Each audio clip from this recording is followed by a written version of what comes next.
Everyone. Today I want to talk about grief and dementia and highlight the second point that I will be discussing today because grief with dementia and other conditions like it can be really complex and really tough. Grief already is really tough, but I wanted just to kind of go over a couple of things about it, a couple of aspects of this grief and why the second aspect especially, people just are not prepared for, and why it makes it really hard for situations with dementia and situations like it. So, my name is Abigail, here to normalize these conversations and education about the death and dying so we'd have better end of life. Let's get into it today. So, I did do a couple posts on social media about this because I feel like it's really important, but I wanted to do more of a longer format because I think it deserves some attention. So, in cases with when you have a loved one with dementia or a condition like it where cognitively they are really changing over time, and it can be for a number of things. It could be a brain cancer, it could be a brain aneurysm, it could be other types of dementia, frontotemporal dementia, and other types of conditions, especially that impact the cognitive aspect of a person, or neurological, aspect of a person. So these are really important to point out. So I'm going to be speaking about two types of points and aspects about the grief.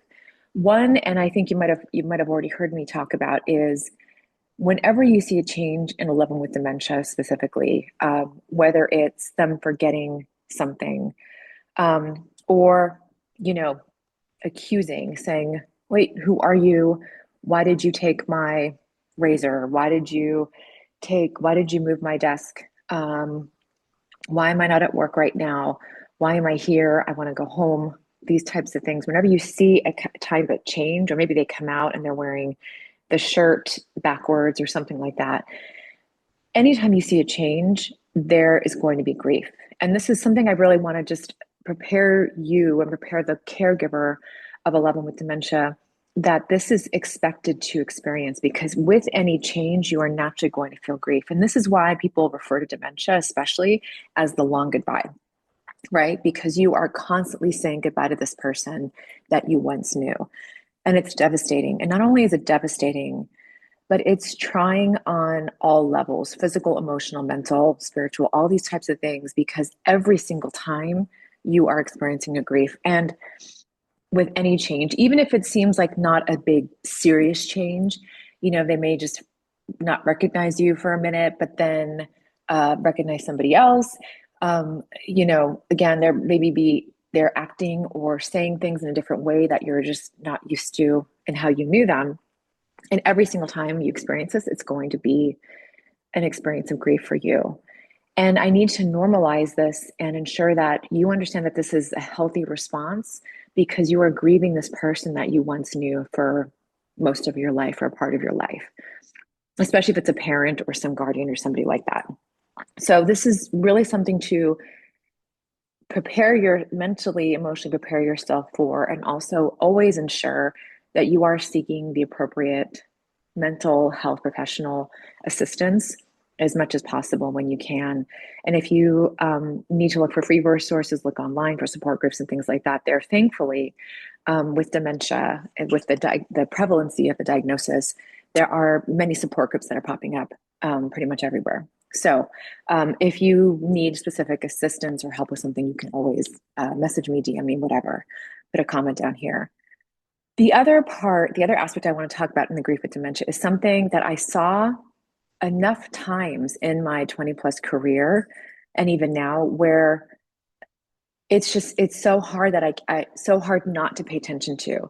And it's something that I think people really don't expect to experience, or have experienced. Say a friend of theirs experienced it when they're, say, experiencing a loss of a loved one with dementia. So I saw it so many times that I really have to bring it up, because it's something I think most people just aren't aware of. And it's mostly happens with adult children and they have a loved one of theirs, whether it's a biological parent or some kind of guardian figure, whether it's not an uncle, some kind of guardian figure, and they have dementia. And so this adult child, usually for many times it was usually daughters, which was really interesting to me. I saw this happen a lot with daughters, and that's just what I happen to see. And what would happen is usually these relationships from the beginning were really strained because the guardian, the parent, they were usually either really not affectionate, they were could have been abusive, they were just, and if they weren't abusive, they just weren't very warm. They weren't really supportive in their type of communication with them. They weren't very loving or affectionate in their communication with their adult, with their child, at a young age or in their whole life. And so then this guardian, this parent, gets dementia. And then this adult child is starting to see all these changes that are happening. But what kind of really makes things really complicated is sometimes this parent and guardian with dementia, who maybe was always not affectionate, who maybe was abusive, whatever, starts to change in their personality to where they become affectionate. They start to, maybe they don't recognize their adult child, but they're very affectionate towards that adult child and calling them, "Oh, my dear honey, sweetie, you're amazing. Oh, wow, it's so nice to see you. Yo, don't you look beautiful today? Oh, wow. So, what do you do for work? You look all dressed up like you're going to the office. Wow, you do this and that." So it's all these types of interactions that they had with this parent that was never like this. So not only, and I'm sorry for the background noise on this. So not only is this adult child experiencing the loss of their parent to dementia, they're also experiencing the loss of this parent that they never had, that they really deserved. Every child deserves a guardian who is going to be there for them, who's going to be affectionate, who's going to be safe, who's going to be a calm, reassuring type of presence.